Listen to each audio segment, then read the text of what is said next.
Hi, I'm Chris Lee, and this is Virtually Speaking. Joining me today is rock and roll legend Kenny Aronoff, one of the 100 greatest drummers of all time, according to Rolling Stone magazine.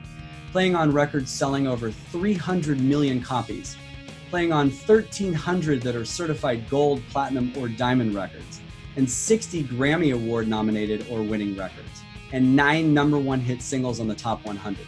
He's played for the Grammys, the Oscars, the Kennedy Center Awards, and has been the drummer for a who's who in rock and roll history. Artists like John Mellencamp for 17 years, and John Fogerty for the past 27 years.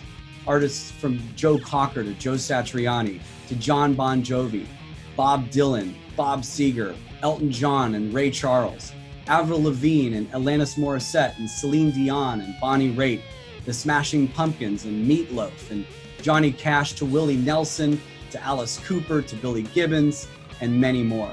He's played with so many incredible artists and he's stayed relevant for so many decades. We talk about what he believes in and the principles and tools that make him so in demand and so loved by all the people who play with him. Topics like teamwork, leadership, work ethic, survival, and of course, becoming and remaining great. So please join me now in a conversation with this rock superstar, Kenny Aronoff. Well, hello, Kenny Aronoff. Thank you for joining me today on Virtually Speaking. How the heck are you doing? I'm great, Chris. I'm in my studio. I love being in my studio. So I get to play drums and record music. Yeah, and you've recorded a lot of music in that studio, and you're there every day rehearsing, I think. Yeah, no, I've been here every single day. This is kind of my office, and it makes me feel good to come here and get some work done. It's the real, true, the actual wood shedding, they call it. Yeah, I mean, people send me like music, and then I transcribe every single drum part for the songs I record, and then I go into the other room over there and record the songs. I usually give people 3 takes, and then I move to the next song. I love it. I love the process. And you have some gold and platinum records behind you, and I know that's just a small portion of the 1,300 gold, platinum, and diamond albums that you've been awarded, that you've played on. That's got to be a record. I've always wanted to talk to you about that. Is there anybody else who has that many? I mean, because if you look at Elvis, he's got 90. You know, I remember he's got less than 100 records that are either gold or platinum or diamond. You know, so I don't know how many millions that is. You've been on 300 million albums sold. Is Yes. what you've been on. Yes, I have. Yeah. So I don't know if there's a chance that there might not be many other people who've even gotten over 1,000 certified RIAA gold, platinum, or diamond records. Am I right? Yeah, I haven't really checked that out, but I mean, it is a lot. I would imagine it's a lot because I mean, like some of these records, like there's 3 albums I recorded, 2 Celine Dion records that each one of them sold 40 million records, and Meatloaf, Bat Out of Hell 2, sold over 40 million records. Ricky Martin. You played on one of my favorite songs. I'll do anything for love, but I won't do that. Yeah, that's like a 7-minute song. Well, you heard the 7-minute version. It was actually a 10-minute version. And the funny story about that, I was going like, you're wasting your money, you're wasting your time. Nobody plays a 10-minute song on the radio. Typical single hit radio singles are like 3.5 minutes. Right. So I was laughing, and it was #1 in 20 countries in the same week. And that was the 7.5-minute version. People wanted to hear it. He was the king of the world at that point. Yes, he was. It was, I love being on records that was successful because I feel like I'm doing my job. I mean, my job is really one thing and one thing only, and that is to serve the artist, serve the engineer, serve the producer, serve the label, serve the musician, serve, to get that song on the radio to be #1. I mean, it's all about serving the team. That's my job. It's not about me. It's about we. I love that. And you have 9 #1 hit singles you've been on the top 100.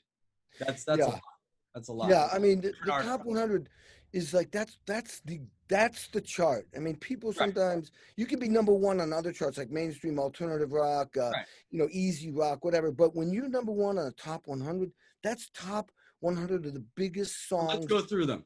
Let's go through those songs. Oh, it's going to be hard to remember them all. But the first one was Jack and Diane, which really launched my career with John Mellencamp. And this next big one that wasn't with John was Belinda Carlisle, Heaven on Earth. Great And song. yeah, and it was the first song I recorded in LA. I think that was the first session I did in LA. Wow. No, I should say I did Mellencamp, but that went to number one. Then the next one I can think of is Blaze of Glory by Bon Jovi. Blaze of Glory. Another one was a duet, which once again, I was wrong. I thought this was never going to go because it was in 1992, 3, right when that whole Seattle thing started.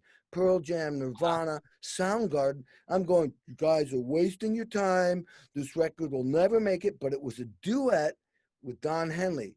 A beautiful song called Sometimes Love Just Ain't Enough. Patti Smythe and Don Henley. And you know what? A great song is a great song. Right. People want to hear great songs. So, you know, despite that massive movement in Seattle, that song was the number one hit. Yeah. And what it said, then what else? I think you did. So the Meatloaf song was also number one. Yes. Yeah, exactly. I'll Do Anything for Love, but I Won't Do That was super big number one. And Mellencamp had a couple other number ones, right? Well, he had number one hits. They weren't necessarily on the number one hit. Number one, Hurt So Good was number two for 6 weeks. And I don't know what was bumping it out. And this is what's wild. It's like, so that was the first song off American Fool, which won 2 Grammys, Album of the Year, and John won, I guess, Best Rock Vocal. And it was number 2, and it just hovered there. And we're going, come on, come on, come on. And it wouldn't go up, and they went, release Jack and Diane. And as Hurt So Good goes down, Jack and Diane will come up. Well, Hurt So Good started to come down, Jack and Diane come up. Both ended up in the top 10 at the same time, and people are like, well, the only people who do that is like Michael Jackson, the Beatles, and CCR. So we were flipping out. And then Jack and Diane went to number 1. Hurt So Good went back up to number 2. And then we're like, come on, come on. It never made it. I think the songs that were keeping it out were Eye of the Tiger by Survivor. And it might have been Ebony and Ivory. A wimpy song was keeping Hurt So Good out. And you mentioned CCR. John Fogerty, the lead singer of Creedence Clearwater Revival. Yes. You've been playing with him for about a quarter century at this point. Maybe more, maybe going up to 28 years now. Yeah. It says 1995, I was the 30th drummer after 5 years of him recording Blue Moon Swamp. And I walk in, and after one day, John looks at me and goes, you're the drummer I've been looking for my whole life. Would you like to come back tomorrow? And I was like, are you kidding? I mean, I was a little kid. Right. Looking at CCR and reading, Marvel comic books and hearing the CCR songs going, man, if the Hulk could sing, this would be the guy's voice. Wow. That's a great quote. It's really, and I told John that. And anyway, that record, they ended up erasing all the other drummers' parts, and I ended up on like half the record. That won a Grammy, Blue Moon Swamp. And a wild thing about that story is John spent 5 years getting ready to record the album and spent 5 more years recording it. Wow. And I was the last guy. And there was one time in the studio, he taps me on the leg. It's 10 in the morning. Goes, wow, I don't know how you do this in the morning, man. That's incredible. And I went, me either, because at 10 a.m., usually I'm sleeping. And John, I can do this better. And the beat was do got do got do do got do got do do. And John goes like this. I'm like, oh, high five? What are you talking about? He goes, no, he says, when I broke up with CCR and I was playing all the instruments, I practiced for 4 hours a day on the drums, 10 years, and realized I couldn't play a beat like that, simple beat like that. And that's why I hire you. Wow. And you were with him for 25 years. And then you played Woodstock this past summer. Unbelievable. We played Woodstock, not on the same stage, but on the same property. Yeah. And they got this incredible venue. And that was pretty iconic. On the anniversary of Woodstock, I'm with John Fogerty. And as a kid, when I went and saw the movie, and Yeah. and all the footage, and when we go on stage now, before we get on stage, they have the helicopter flying over Woodstock, and they go to John doing not Fortunate Son, Born on the Bayou. Yes, they're kids, and then the film is on going, and as the song is, I'm getting even like pumped thinking about it. He's singing the first verse. I walk on stage, the band follows me from different sides of the stage. I get in my drum throne, like getting like in a space capsule, get my ears in, plugged in, ready to go. I got maybe 2 measures, and then I come in playing, bring the band in. The video stops, and now at the same tempo we're playing the second verse of Born on the Bayou. It's unbelievable. It gives me goosebumps.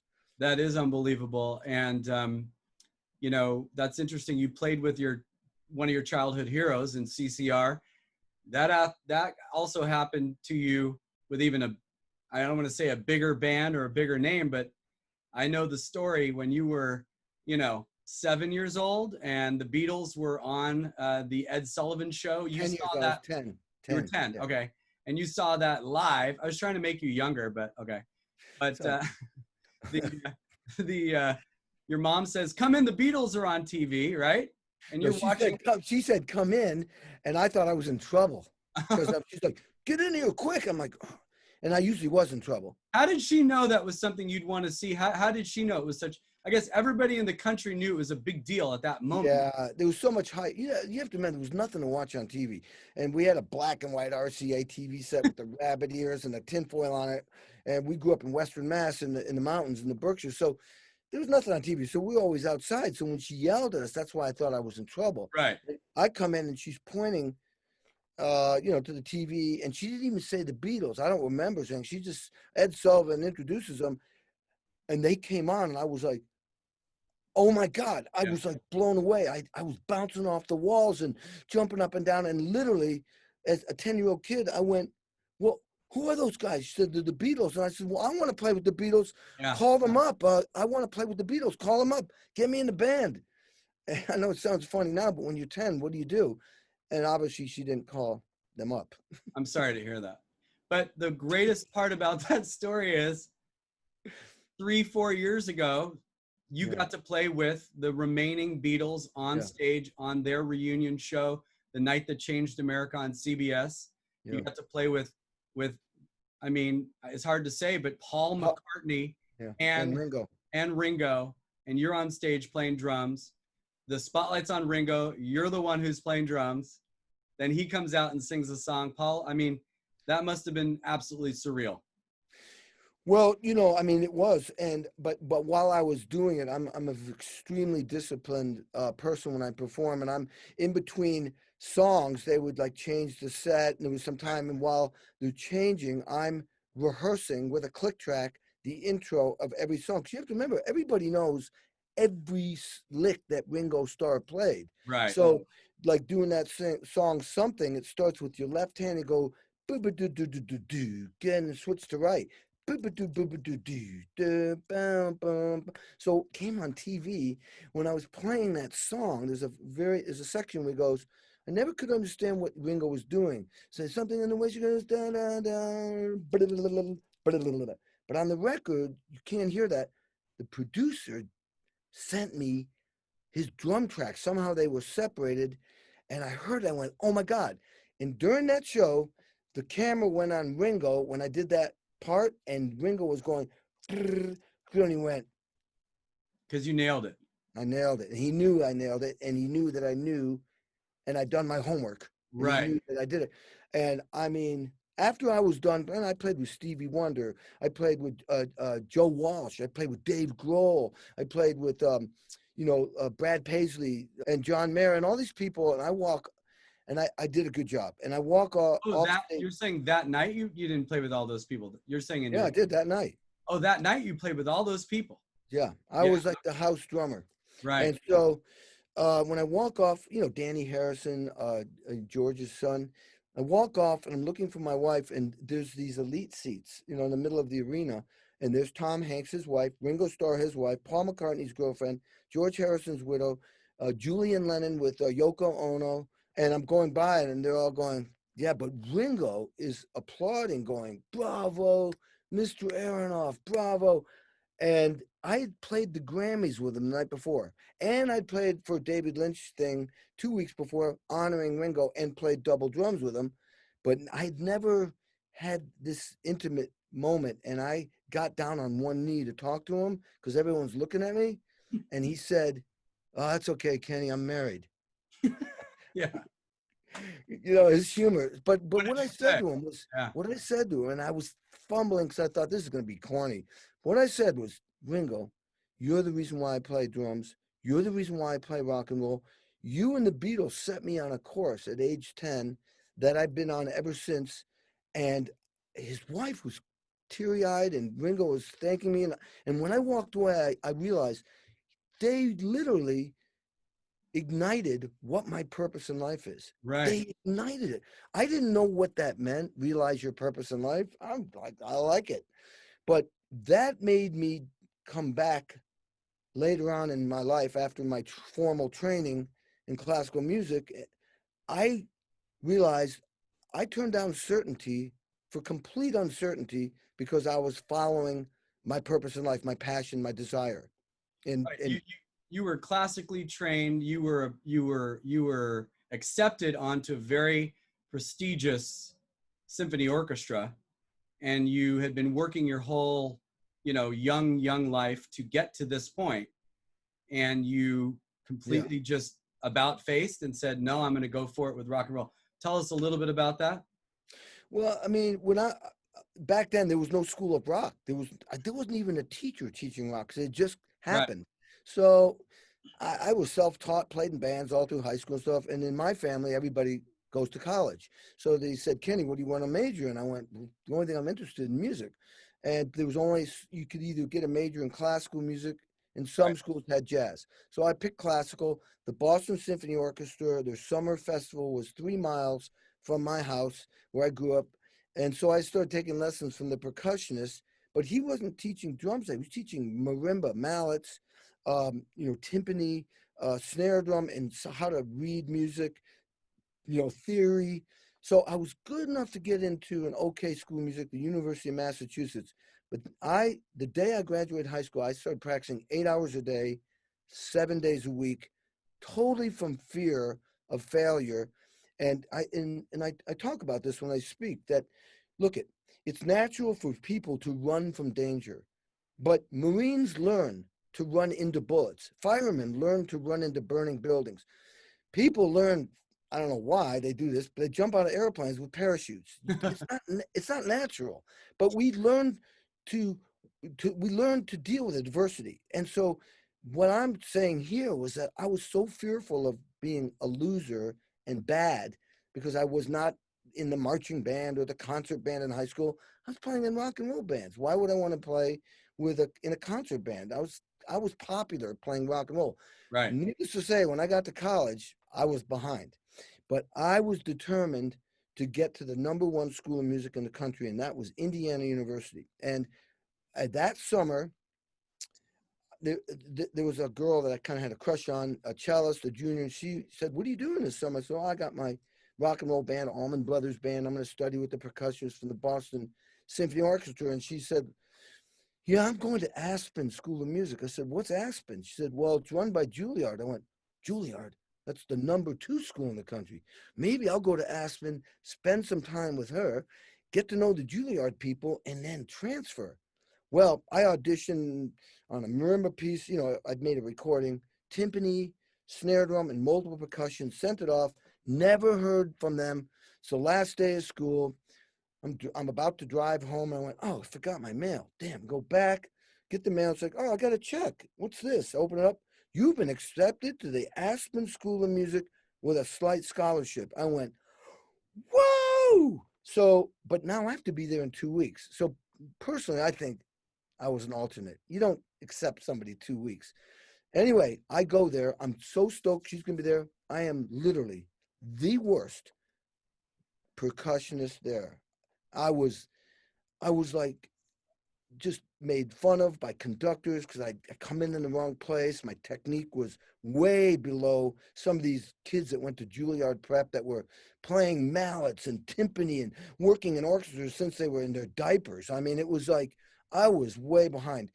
But the teacher who taught there was head of the, the percussion department at the #1 school of music in the USA, Indiana University. And I said to George Gaber, I want to transfer to Indiana. And he goes, no, that's okay. Come back in January and audition. I went, no, I want to audition here. He says, no, that's okay. You could. I said, I want to audition here and go to Indiana University and study with you. And that's when he went, wow, I think I'm going to like teaching this guy because he wants to learn. I think that's what he did. So I auditioned up there. It's a very tough school to get into and even harder to stay in. It's kind of like getting into Marines, but you have to prove yourself every semester or they wash you out.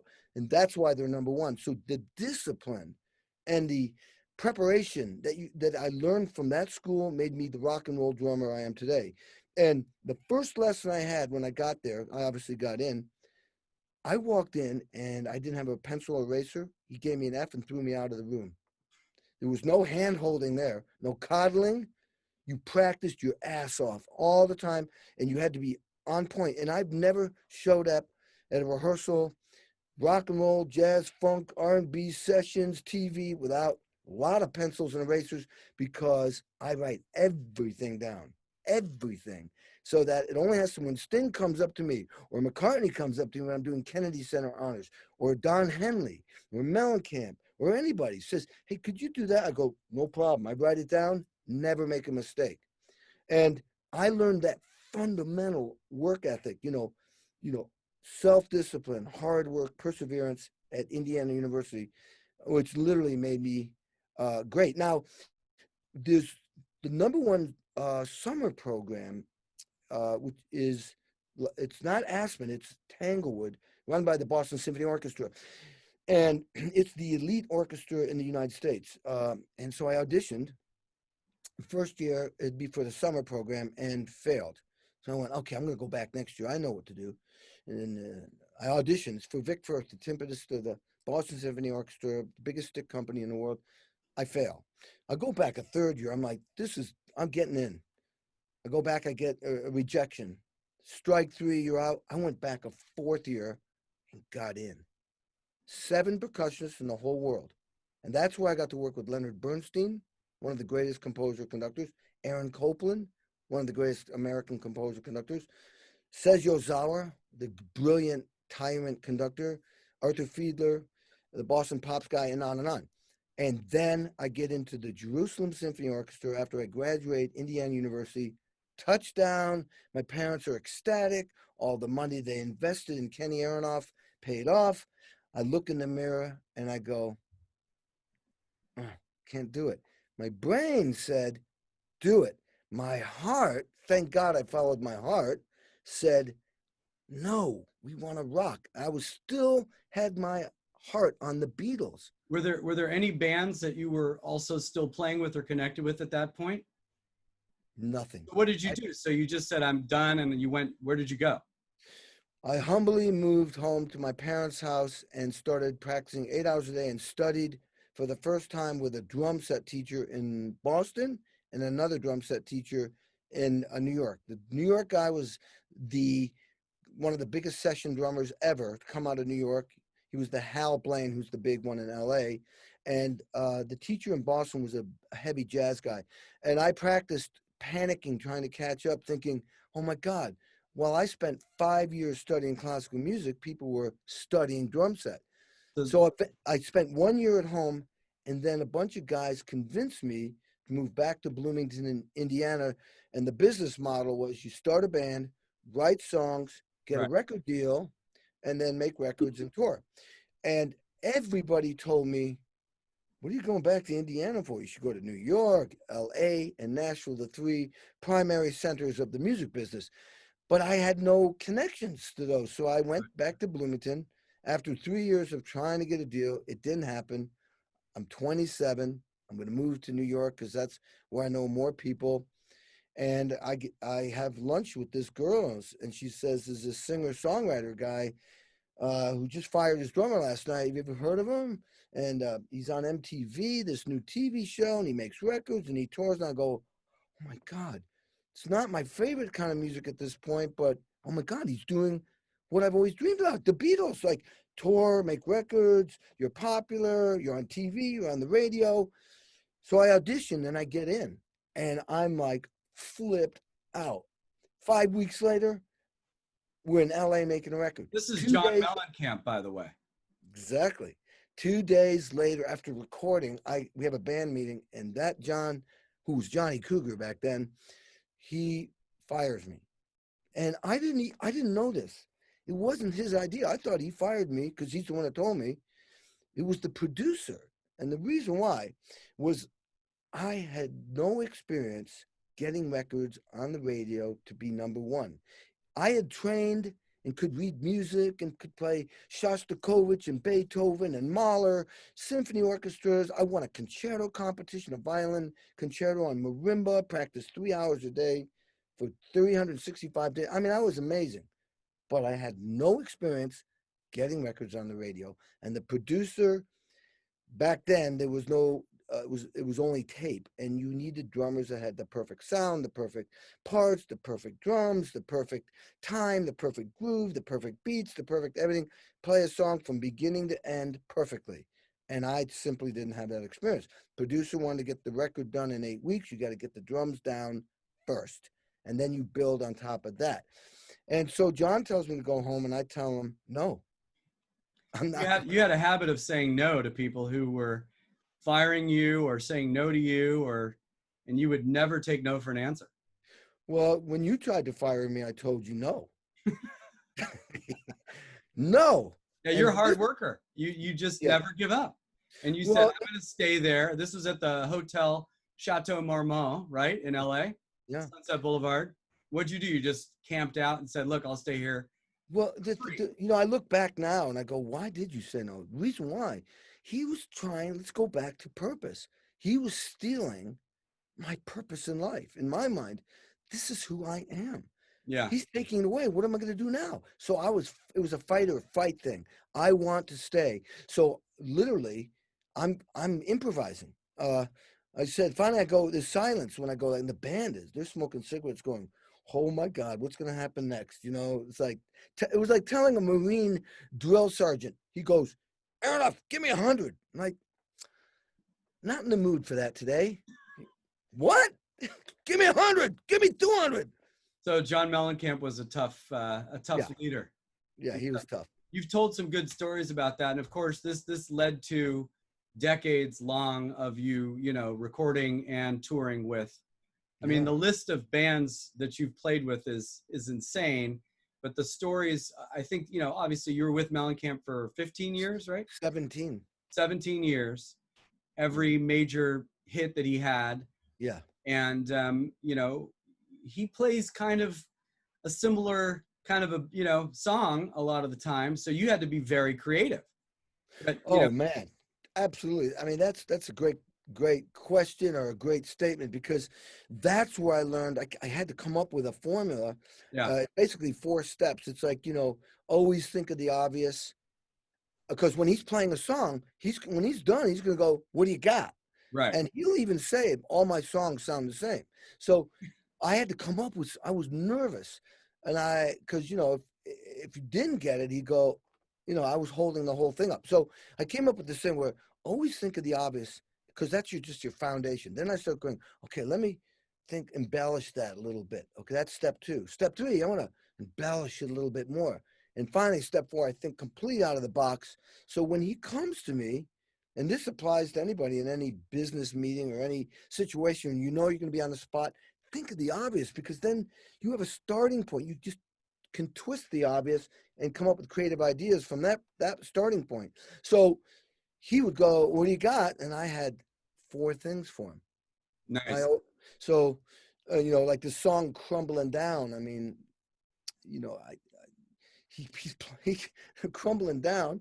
The album was done. He calls me up and goes, Kenny, what are you doing? I'm practicing. He says, I just wrote this song. It's going to be the first song on the album. I'm like, but the album's done. I thought it was done, mastered, mixed. Yeah, but we need to see. He was still trying to be creative, even when it was done. I admire him for that. He said, no, we need to open a single, Right. Release this album, and then we'll have the Pink Houses and the Authority. So I'll be over there in 20 minutes. I'm like, oh. What time was this? This was in the middle of the night? No, it was in the afternoon. And so all of a sudden he pulls up and he walks up, and I can't say exactly. He goes, he says, listen, this is a hit single. Don't friggin' mess this up. And I'm like, I'm going, okay, 4 steps. Okay.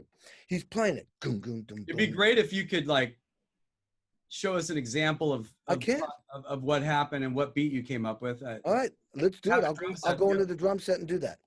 You can go right now to the drum set? Yeah, I will go into the next room. Oh, this is awesome. Okay, let's do it. All right. Wow. All right, Chris, so this is the drum set. This is where I record all my records. Right here in the other room is a control room where the engineer typically is.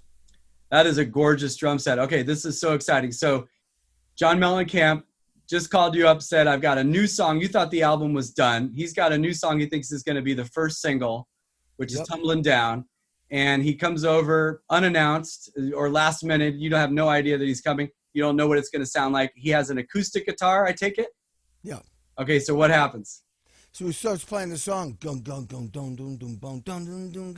and I'm thinking, okay, what's the obvious beat? Which is boosh da do do ga do, or boosh da do gaku do. But I'd done those before on his records, and he's always looking for something new. So I thought, well, maybe I'll copy what he's playing on guitar with my floor tom. Boom, boom, ba, boom, boom, boom, ba, boom. But it sounded too, I don't know, didn't sound exactly right. So I thought, well, maybe I'll do it with my foot. Do, do, ba, do, ba, do, ga, do, ch-ka. And put the hi-hat right in that one little spot. Boom, boom, ba, boom, boom, boom, ba, boom, boom, bam, ch-ka, boom, boom. And he loved it because he didn't say anything. If he doesn't say anything, that means he loves it. So I'm going to play you the basic beat, and then I go into the pre-chorus, which is, I'm trying to develop the song, which leads you to the chorus of the song, which is usually the biggest part of the song. And so when I go to the pre-chorus, I add more hi-hat, and when I go to the chorus, I switch over to playing right-handed as opposed to left-handed and really kick it in the butt. So this is basically what happens.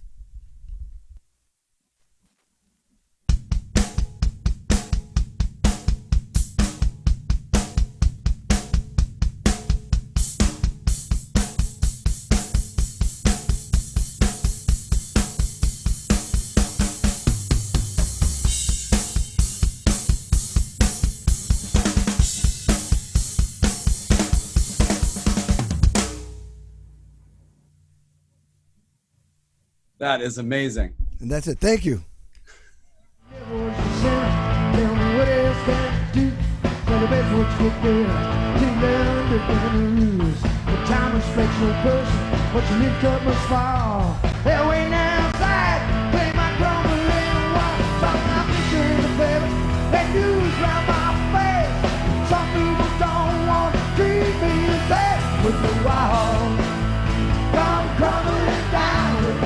Well, that was awesome that you could just go to the drums and show us that. Thank you. It's amazing. You have the 2 cameras set up. It's such a cool setup you have there. And obviously, you know, this is part of your process, and this is something you did with Mellencamp, but then it transferred over into a ton of other bands that you played with. I mean, the list is like a who's who in rock and roll. I don't know if there's many other musicians, like I said before, you know, who have a resume like this. It's incredible, from, you know, the rock and roll bands, you know, that you played with, you know, the Rolling Stones, you know, Bob Dylan, then you have the Celine Dion's and the Avril Lavigne's and Santana and Elton John and Bob Seger. You played with Joe Cocker. You were Smashing Pumpkins drummer for a year on tour, one of my favorite bands. You played with all the great country guys, Johnny Cash, Waylon Jennings, Willie Nelson, you know, then Ray Charles, and just you played with Latin people all the time. You know, Ricky Martin. You played the Latin Grammys 2 years ago. I know Billy Gibbons you were going to play with this year. It's amazing. So you know, and so when we first met, I got it. You know, not only are you a great drummer, but you're the most likable guy anybody's ever met in their life. But also when you and I start talking about it, you approach it in a very unique way. You have no ego. You go into the situation like each band, each session is like a team, and you're just there to be a worker and to make everyone else sound good. And a lot of people don't realize that the drummer really is the engine behind the band. And that producer knew you weren't ready yet when you were with Mellencamp on that first album. But the drummer sets the tone, sets the vibe, sets the tempo, sets the intensity, and really sets the song on its way to be what it was meant to be. And so you probably look at the teamwork and the leadership topics that you talk about as a speaker. You really look at those topics, I think, in a very unique way, differently than anybody else, but so appropriately, because each of these bands, I mean, there's been weeks where you've played with like 4 bands in 1 week, or 4 different artists.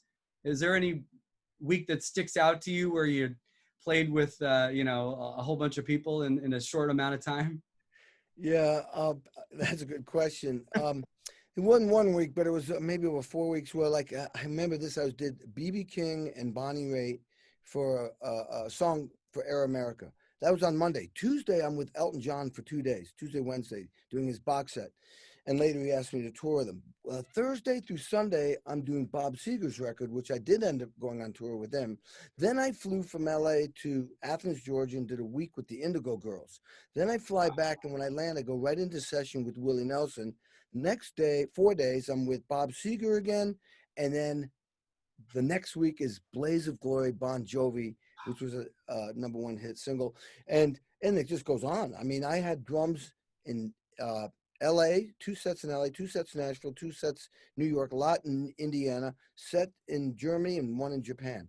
People would fly me all over the world, and I was making records. And you hit on such a key thing, and you obviously, as a team player, I have to collaborate and serve the team, serve the artist, serve the band, serve the producer, definitely serve the person who hired me, the musicians. It's not about me, it's about we. How do I get the song to be a #1 hit?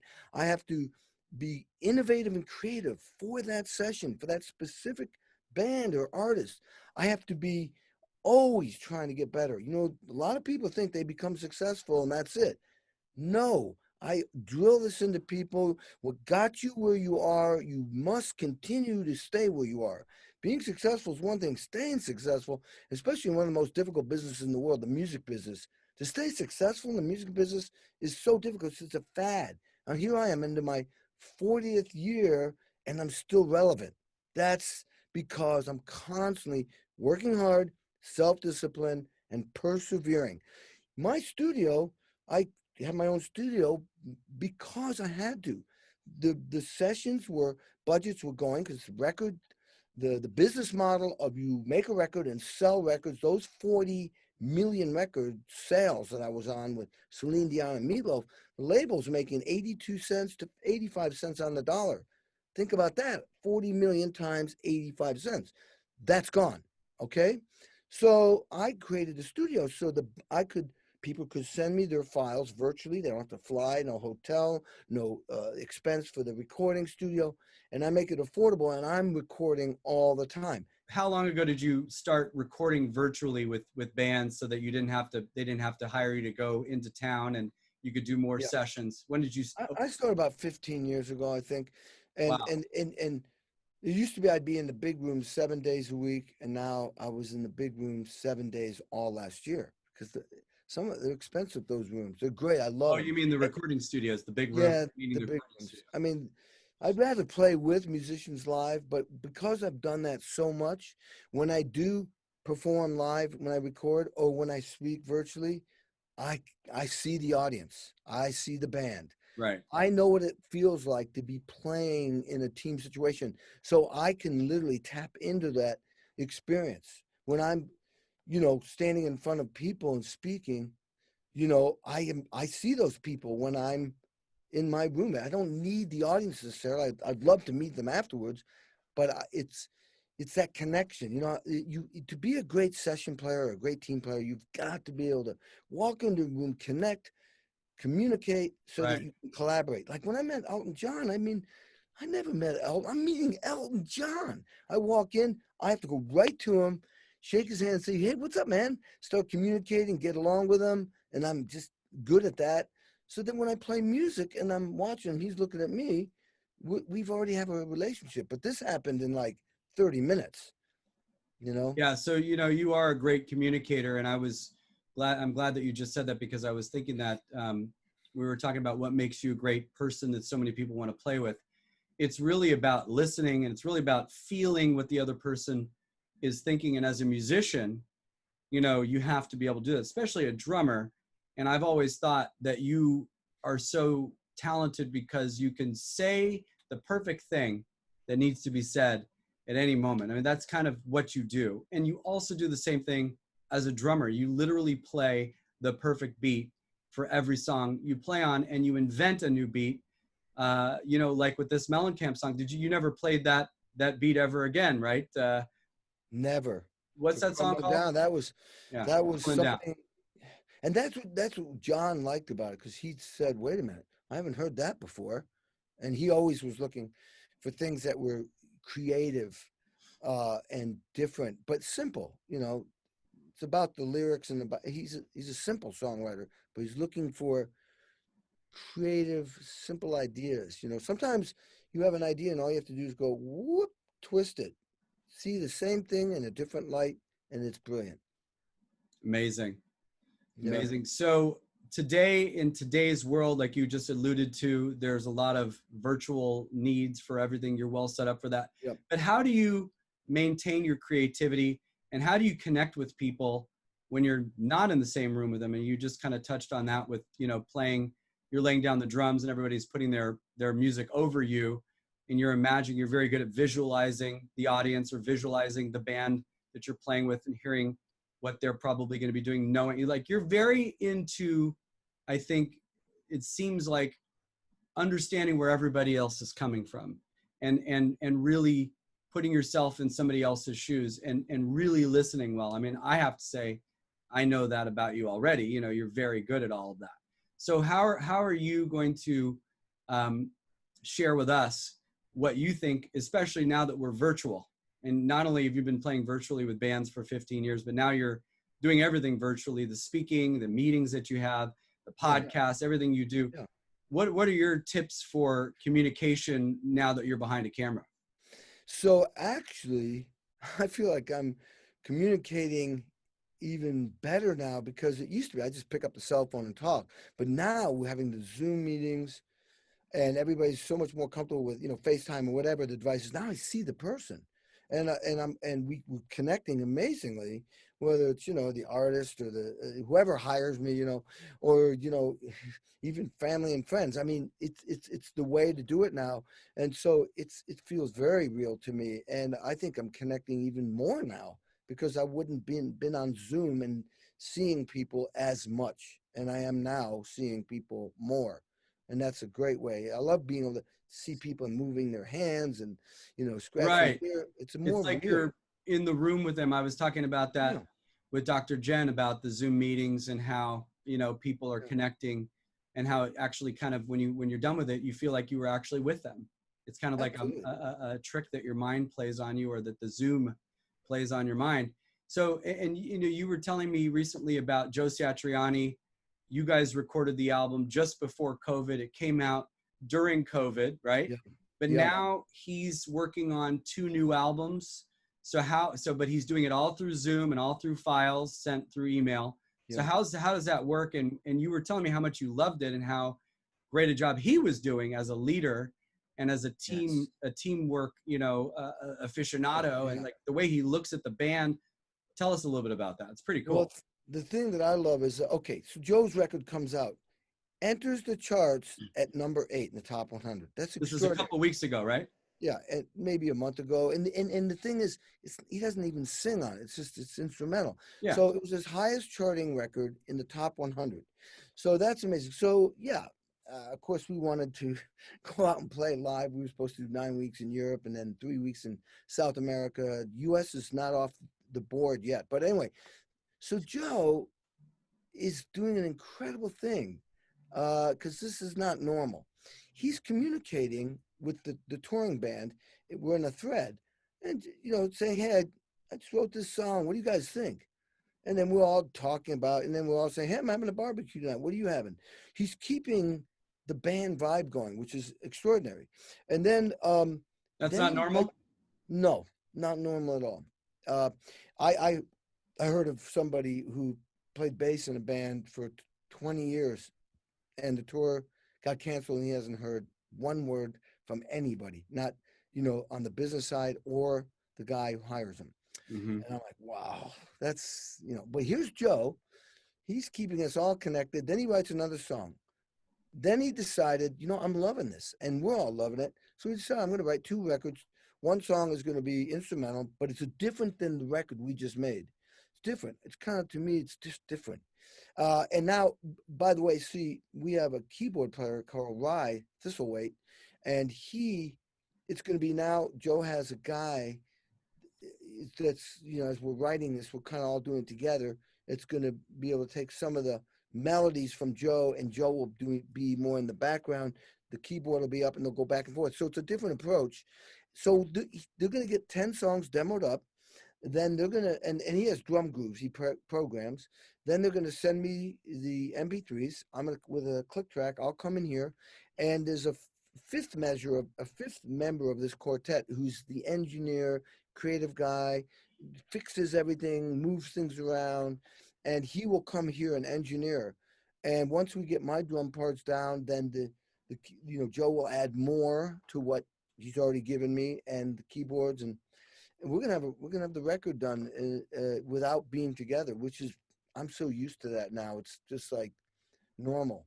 And when I record in these situations, I imagine being in that band on stage. When I record, I want to sound live. When I play live, I want it to sound like I'm making a record on stage.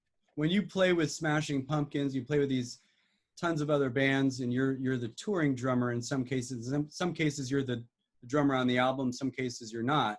Yeah. When you're the drummer who's not on the album, are you just learning exactly the same part that the guy played on the album and then just delivering that to the audience, and that's what the artists normally want, is exactly the same thing? Or do they want you to liven it up a little bit or do your own thing? And what's normally the case? It depends on the artist. I start from a starting point of learning it exactly the way they're used to hearing it. But it's tricky because if I was now with the Smashing Pumpkins, I should say that Billy told me immediately, do not sound like Jimmy Chamberlain. He says, be Kenny Aronoff. So I did. But I stay pretty strict to the song and what they're used to hearing on the album to start with. But it's interesting you brought that up, because when I do a show like the Kennedy Center Honors, I listen to the record. But if let's say, like, I'll say we were honoring Sting, all right? And one of the guys that I was going to play with. Such a memorable show that was. And also when Sting honored McCartney, those are the two that stick out to me the most, those 2 nights. Yeah. So, it's interesting they've reversed it. So, so I had to play songs, and Bruno Mars was one of the guys who was honoring Sting. Now, I had done some research. I went on YouTube and saw, oh my God, Bruno Mars does a medley of Police songs. So I asked the musical director, are we going to do those songs? He said, and you don't know until a week before.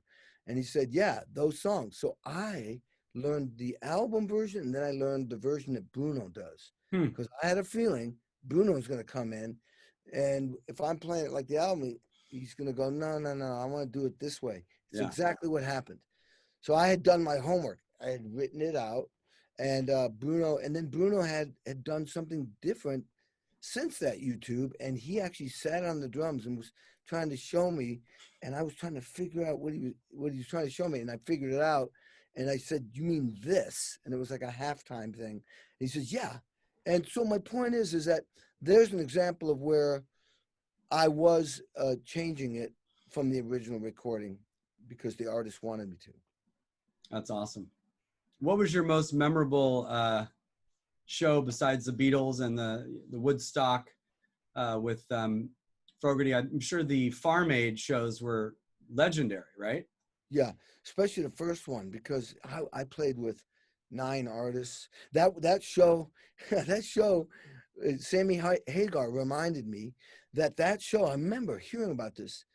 Eddie Van Halen comes on and says, "Meet our new," and he's swearing all over the place. So they had to go beep beep beep, or they had to take it off the air. "Meet our new lead singer," and he brought Sammy on, and it was for Van Halen. I mean, that was big. But I played with Brian Setzer, John Prine, John Mellencamp, Bonnie Raitt.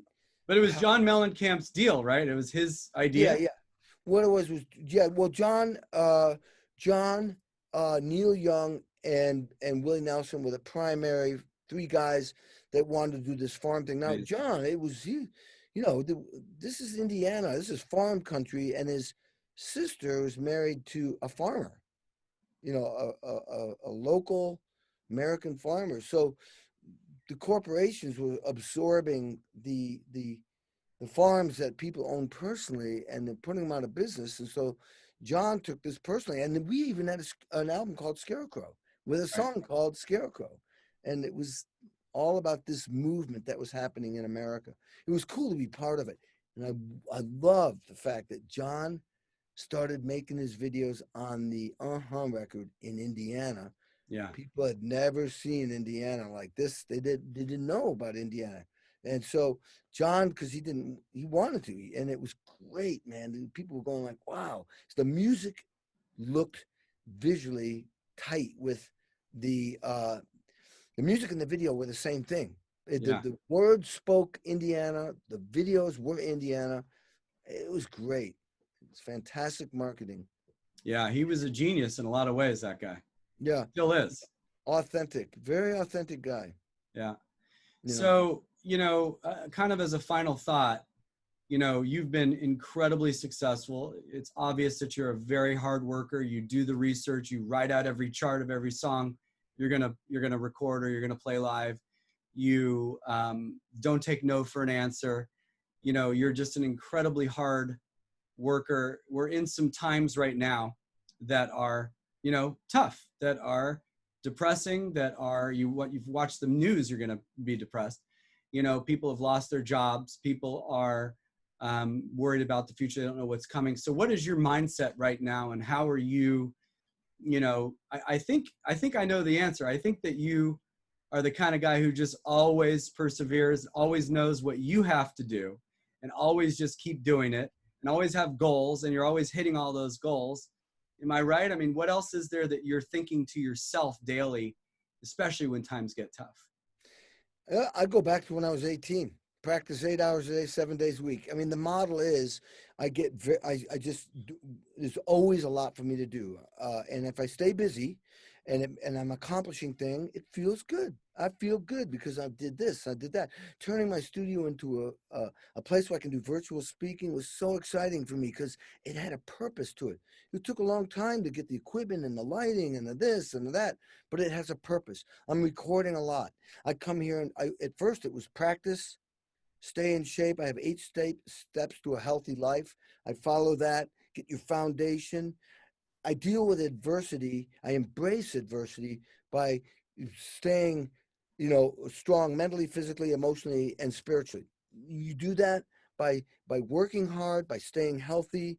And then I'm the type of guy that, it's not trying to get positive. I sustain positive feelings by working hard and accomplishing.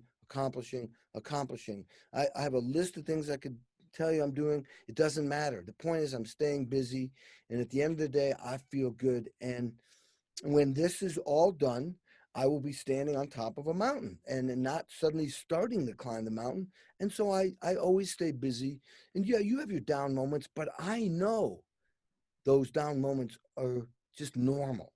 I know that the next morning I wake up and I exercise or I do eat well and I start working, it makes me feel good. And when you make yourself feel good, the ripple effect goes out to everybody around you.